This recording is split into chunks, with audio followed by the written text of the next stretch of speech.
यदि 110 को x% कम करने पर प्राप्त परिणाम 50 को x% बढ़ाने पर प्राप्त परिणाम के समान है तो 650 का x% कामा 180 के x प्लस 20% से कितने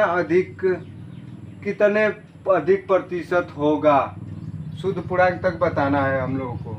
क्या करेंगे, सबसे पहले पहला लाइन 110 गुणे x% कम करना है 100 माइनस x बटा में 100 कम कर दिए।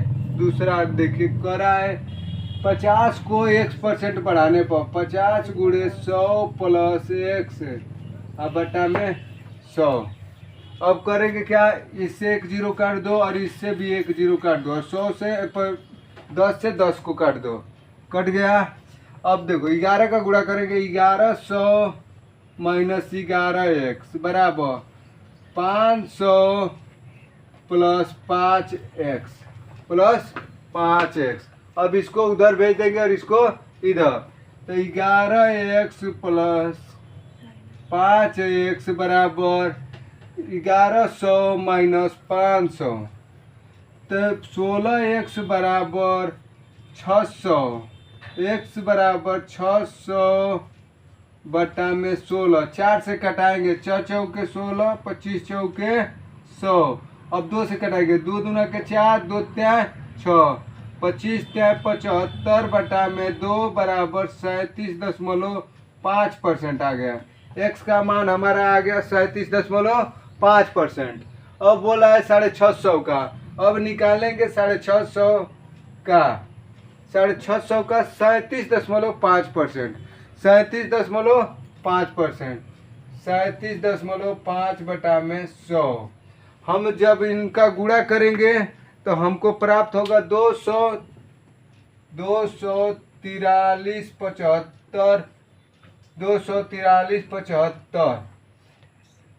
बटा में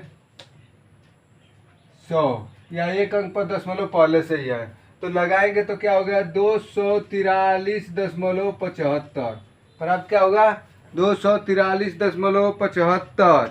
अब निकालेंगे, अब दूसरा कर रहा है 180 के x प्लस 20%, तो 180 के x प्लस से यानी x का मान है 37.5 धन 20% जोड़ देंगे और 20 अब बटा में 100।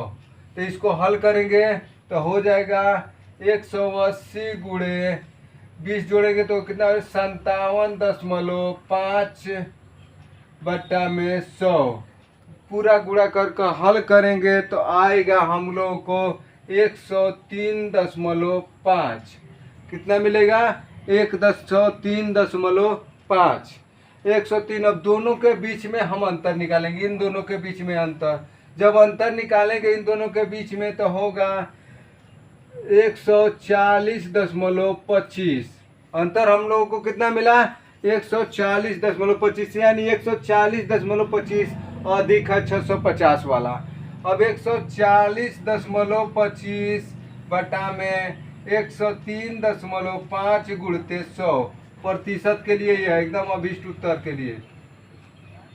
तो गुणा करेंगे तो हम लोग को प्राप्त होगा 135.50%, या इसको हम कह सकते हैं 136% जब गुणा करके पूरा हल करेंगे तो ये हो गया इसका हल। DC